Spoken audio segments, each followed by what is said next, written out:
Hello, hello. Hello, hello, hello. You can hear me? So this is not like a speaker or just for the headphones? Okay. Great. This is fantastic. Wow. Yani, although I work at the biggest tech company in the world, but this is still fantastic for me. Great. So, good afternoon, everyone. I'm so glad that.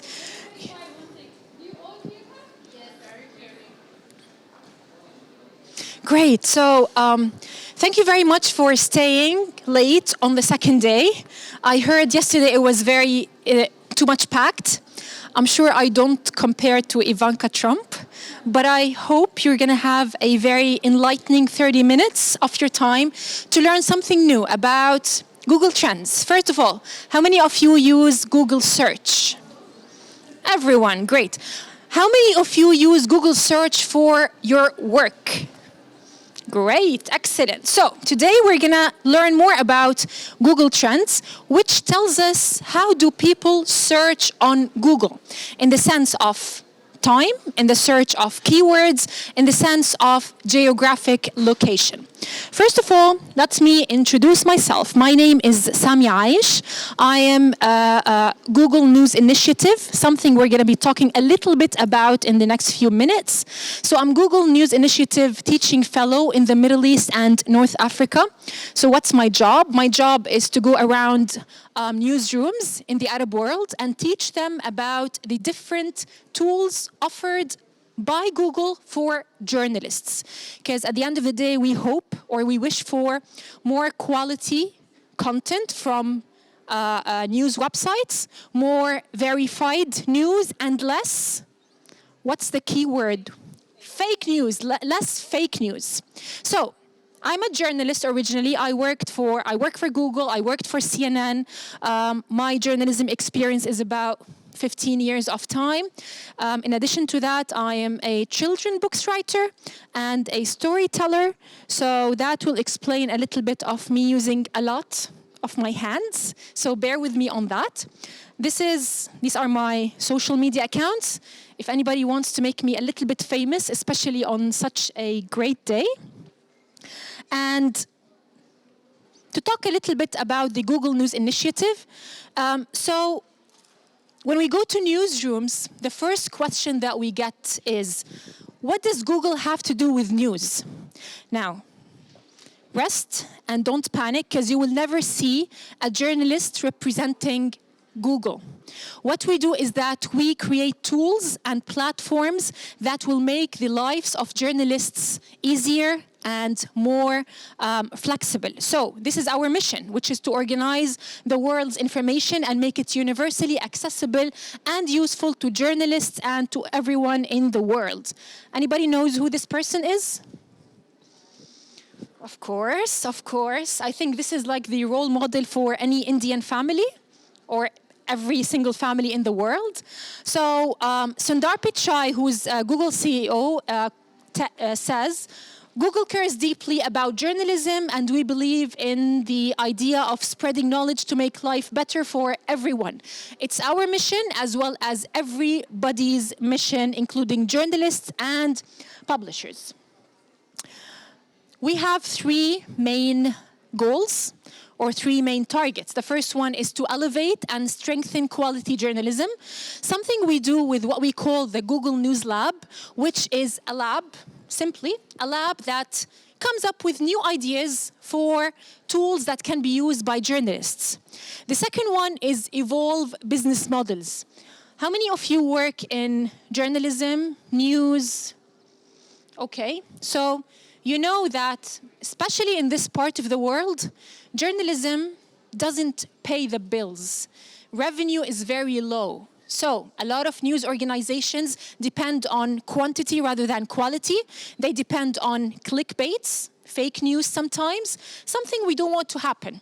So we work with these news organizations in order to come up with new revenue models that will sustain them. And overall as well, bring in some profit that will help them to sustain and survive.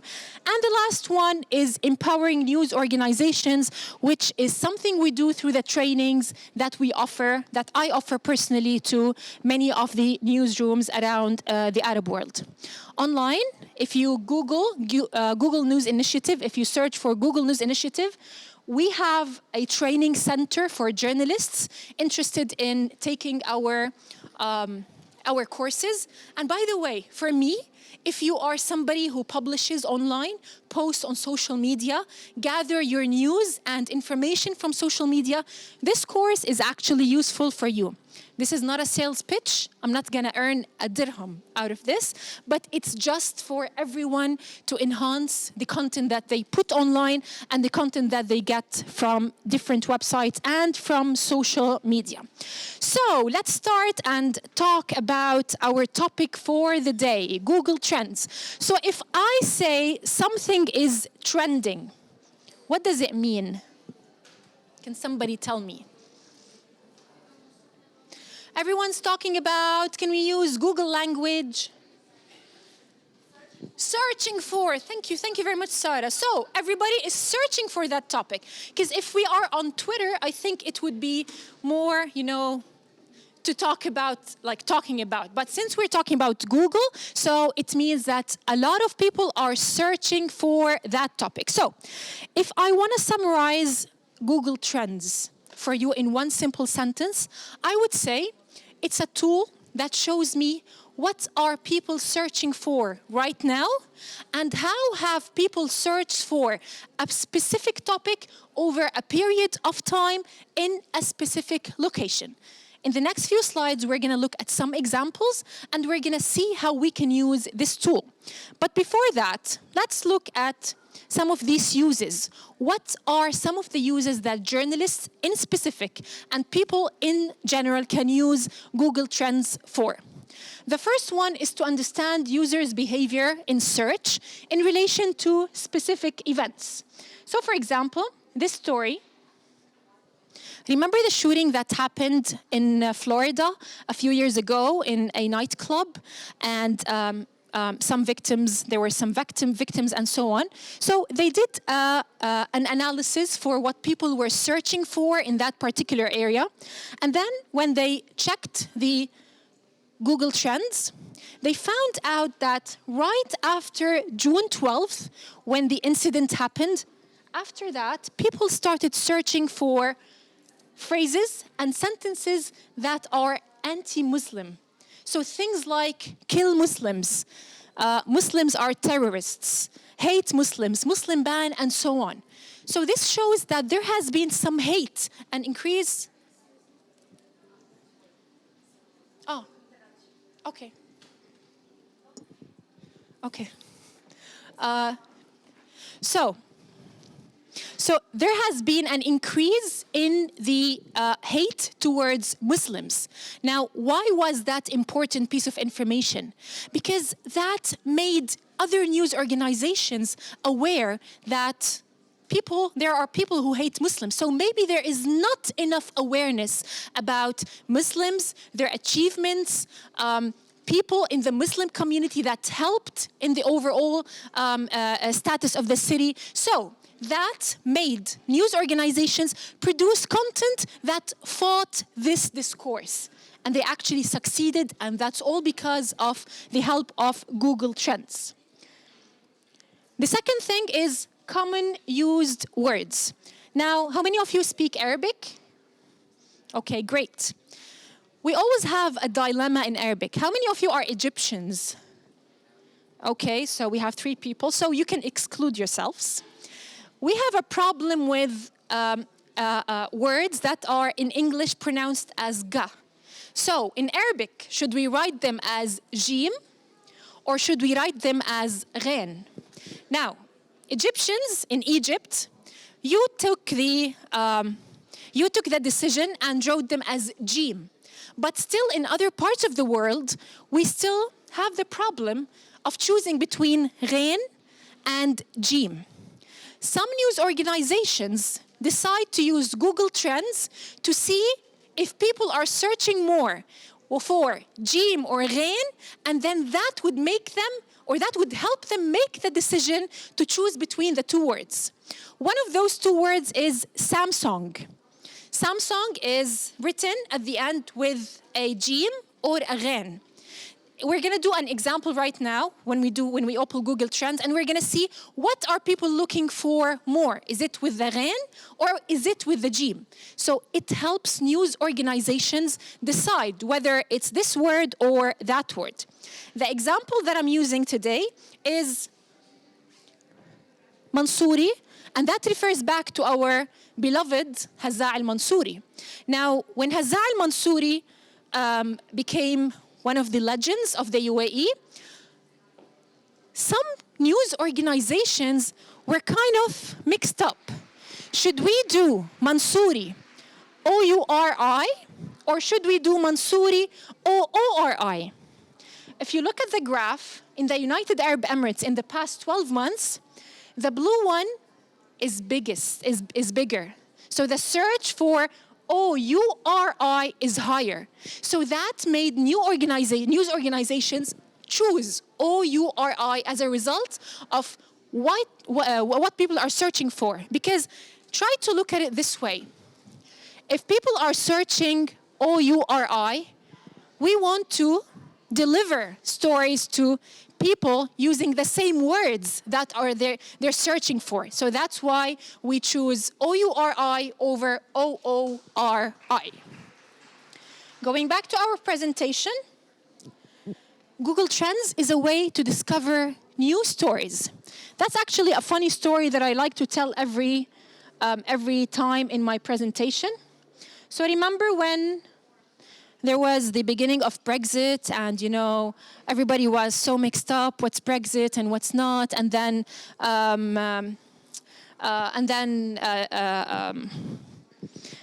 people in Britain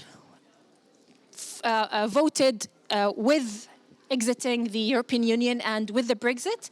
So apparently, at that time, people in Britain didn't know what European Union is, because on the day of the vote, Google search showed a huge peak in one question. What is European Union? So, you know what news organizations did? They actually started writing content that answered that question. And that type of content got a lot of traffic. Traffic is, of course, something that news organizations hope or wish to increase, because that's kind of their bread and butter. So that resulted in so much content getting or feeding into the question of what is the European Union. The fourth use of Google Trends is if I want to compare two searches. So for example, I want to compare Theresa May. She was here today, right? So Theresa May in her 101st day compared to Jeremy Corbyn in his first 100 days. So we want to compare how people search for that. If we want to take an example from the Arab world or from the region, we can look at Ramadan. Ramadan, we have a lot of series, like drama series. Everybody knows that, right? So a lot of news organizations want to compare how the search was for an Egyptian star like Muhammad Ramadan compared to another Egyptian star like Muhammad Imam. Who was searched more? Because believe me, those stories, the use of was the highest in trend brings a lot of traffic, especially in this part of the world. So that is also a very good use for comparing content on Google. The last use of Google Trends is to get what are the most asked questions on Google. If you are working in a news organizations, we have a team in London that is specialized in Google Trends. So you can just email them and tell them that I'm interested in knowing the most asked questions in the UAE over the month of January. And they're going to send you a list of those questions. And some of those questions actually make a lot of, have a lot of interest when it comes to the audience, because some of these questions might need answers for. Some of these questions might be the stories themselves. So for example, in this story, remember when the North Korea launched their first nuclear test? People all over the world started asking so many questions on Google. So BBC gathered all those questions and made a story out of that. So sometimes it's not only about what's trending on Google, it's also what are people asking on Google as well. Now, let's very quickly go to the tool itself and just have a quick overview of that tool. So, everybody has a Gmail account? Yeah? Okay. If you have a Gmail account, you can use Google Trends for free. So it's free for everyone. This is the homepage of Google Trends. And as you can see, we have the country here. So Google Trends has all the countries around the world. It has all Arab countries, European countries, Asian countries, and so on. The default country is, of course, the US. Now, we have a very cool feature on Google Trends that allows us to check what are people searching for on Google right now. So it's very timely. But now that's the good news. The bad news is that it's only available in 2 countries in the Arab world. Who can guess? Wild guess? No, sorry. That's actually the very bad news. Egypt and Saudi. So Egypt and Saudi are the biggest markets for us in the region. So that's why we started Google Trends in those 2 countries. Now, other countries might come later, but it's a matter of time at the end of the day. So the idea is that you can check what are people searching for right now in the Arab world, only in Egypt and Saudi Arabia. So for example, if I go and click on Egypt, let's try Egypt for now. All what I have to do is to move down. And then, sorry for those who don't speak Arabic, but what's trending now in Egypt is mostly sports, some series, something about Hani Shakir, who is the singer, and something which is social and local to Egypt. The same applies to Saudi Arabia. So you can see whatever people are searching for now in Saudi Arabia. But if I go to United Arab Emirates, for example,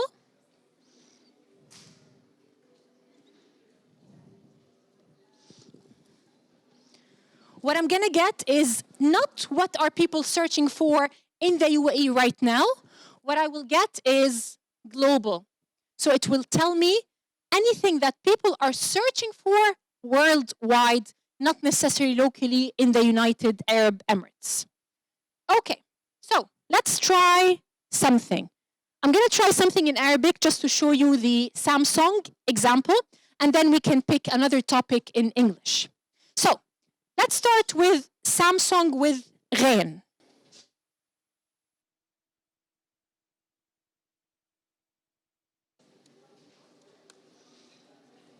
Okay, but before we do that, I want you to look at something which is very, very important. When I typed Samsung, which is the Arabic name for Samsung, the phone company, I have a drop-down menu.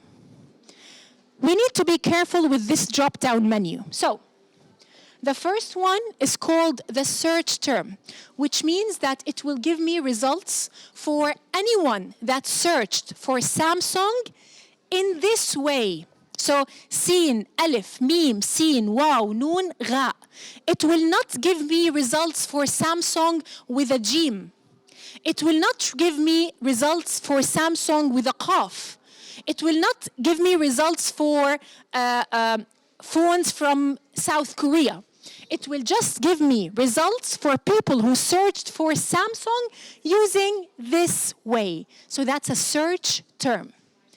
The other one Samsung Galaxy S series, which is a mobile phone, or Samsung Gear VR, this is called a topic. So a topic is something which is more general. It covers more things within it. So it could cover Samsung with a ghain, Samsung with a jim, phones from South Korea. It could cover Samsung Galaxy S series. Who has a Samsung phone? Who's an expert in Samsung? Any of you? Samsung Note. So any brand that falls under Samsung is going to be covered under the topic. So let's go and check Samsung as a search term. When the results page appears, it's going to give me a number of filters. These filters include the country. So now I'm checking how many people searched for Samsung with a ghain in the United Arab Emirates in the past 12 months over the web. Let's compare it to Samsung with a jim and see the difference between the two. In Google Trends, you have a compare button. So in the compare, it allows you to compare other terms using similar filters. It allows you to compare up to 5 terms at the same time. But for now, we're just going to compare Samsung with a jim. This way.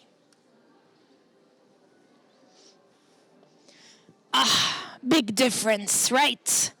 I think Egyptians win, right? So look at this. Samsung with a jim.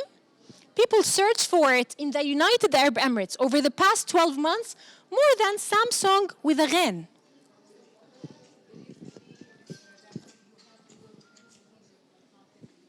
No, that's not the reason. The reason is that people are used to ga, like the letter ga in Arabic written as jim. I think it's because of the Egyptian influence. So people, when we go to Google, we write Samsung with a jim more than a ghain because that's how we're used to. And the influence is wider in the Gulf, in Egypt, and since, like you said, it's a big market in Egypt, so that also applies to the same idea here. So as you can see, it's much bigger when we compare jim to a ghain. Now, something else that I want you to notice here. On the side, we have numbers. These numbers are 0 to 100. But the highest point, which is, let's say this one, if it reaches 100, it doesn't mean that it's only 100 searches, but because it's kind of an index. So 100 on this graph could mean 50 million, or it could be 5 billion, or it could be 200,000. Why is that? It's one simple reason. Because at Google, we don't care about the number. The number doesn't matter. If it's 500 million, 5 million, 1,000, 10, it doesn't matter. What matters for us is that change. How many of you work in analytics? Okay, sometimes. So you know in analytics, it's about the behavior. It's about the change in numbers rather than the numbers themselves. So if I see, for example, a difference between here and here, I would start to study. I would start to find reasons. I will start to look for answers. I will start maybe to try and analyze. Maybe this is high because there was a new phone issued in February 2019. And I'm sure if you Google that, you're going to find something related to Samsung happening in February 2019. So we need to understand the trend, which is the change in numbers. Now, the good thing about Google Trends is that when you search for time, you can search for the past hour. So for example, maybe you want to search for something that's related to the coronavirus and see how that has changed. Let's try it. Okay. So let's just remove this one here. Sorry. Let's just remove and just go here and write corona virus as a search term. So this is in the UAE in the past 12 months. All last year, there was nothing on Corona until recently when things started escalating with Corona, and now we have more people searching for Corona. Yes?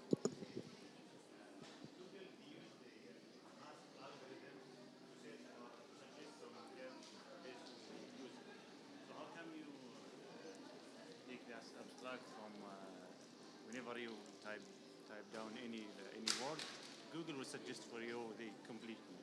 So how come? That's another thing. So that's only about, see the bar in which we type our search query. So for example, I type Dubai or I type Burj Khalifa in the search query. Google Trends is about that. What you're talking about has to do with AI. It has to do with artificial intelligence. So it will understand what, like, given your history, given the things you're interested in, given sometimes what people are mostly searching for, it will finish the sentence for you.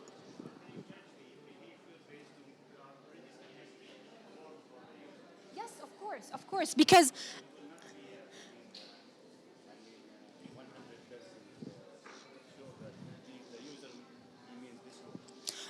it will give you suggestions just to make your life easier, but at the end of the day, the suggestions might not be what you're looking for, Yes. right? And the statistics will not be. Accurate. Oh, representative. Now, talking about representative data and analysis, there's one thing that we should take into consideration. In Arabic, we call these مؤشرات Google, which means Google Trends, which means that whatever is there are indicators of what you should be looking at. They're not numbers. Otherwise, they could have called them Google search numbers or Google search statistics. But they're not statistics. They're just analysis highlights and insights that just give you an indication about how people are searching for a topic and in what region and in what time frame as well.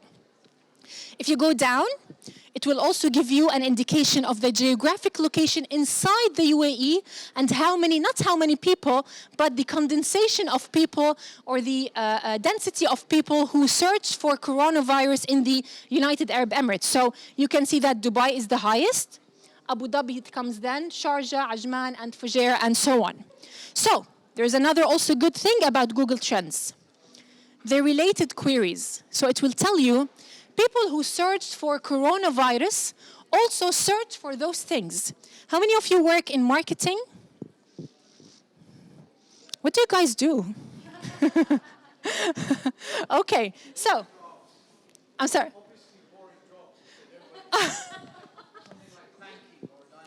I would call them cool jobs if you're here. You're cool people.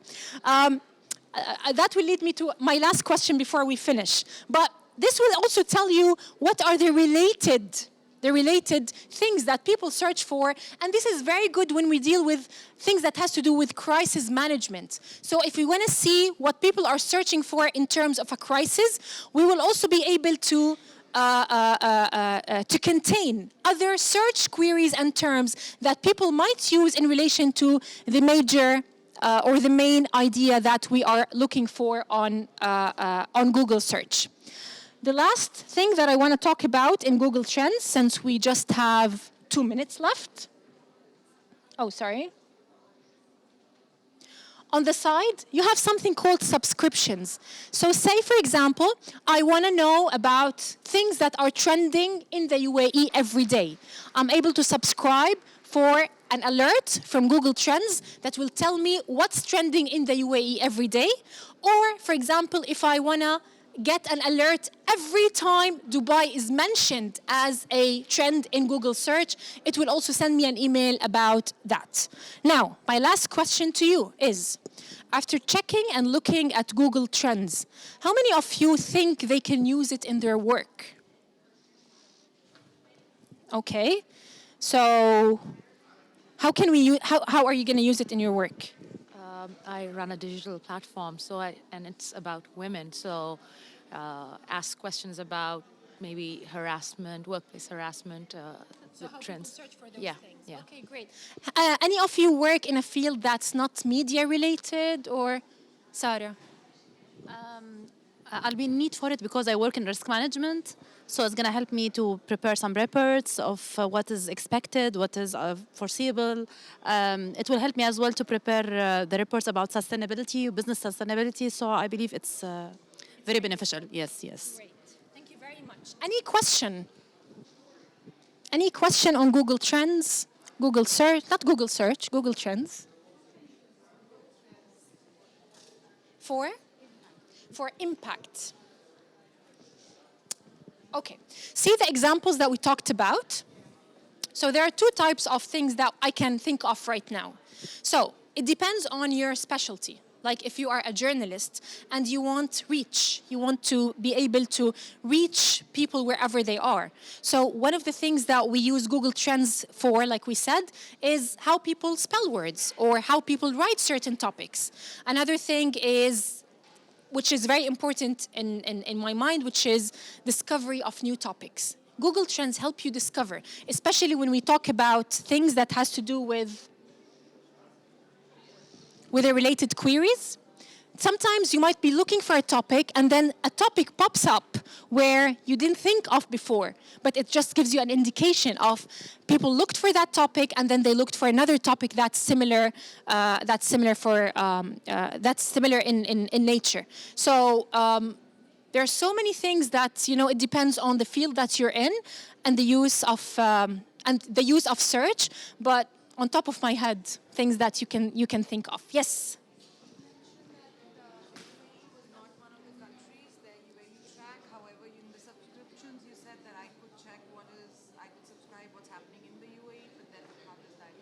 Yeah, because that's not timely. So, for example, you can ask it to send you the email once a week. So it's not sent every day. Or it's not sent for a trend that's now. So it will just summarize trends for you all over the week or 3 days or things like that and send you the email. But when it comes to Egypt or Saudi Arabia, it will be timely. Yeah. Any other question? Wallah, يعني I get that question a lot and I wish it could happen yesterday. I don't know, like I'm just waiting to see what the company has to say on that. Yes. Do you think this search for trend will help organizations in agile and agility topic to be more flexible to prepare ourselves for the changes future? I would say search is more about now and before, more than what's coming for the future. But there are always lessons that you can learn, especially if you have events that are happening like on annual basis, for example. So for example, one of the exercises that we always do is Ramadan. So how do people search for Ramadan? What are the topics that are related to Ramadan that appear on Google search? So once you have a topic that's recurring and happens every year, for example, you can put a plan for it somehow based on Google search.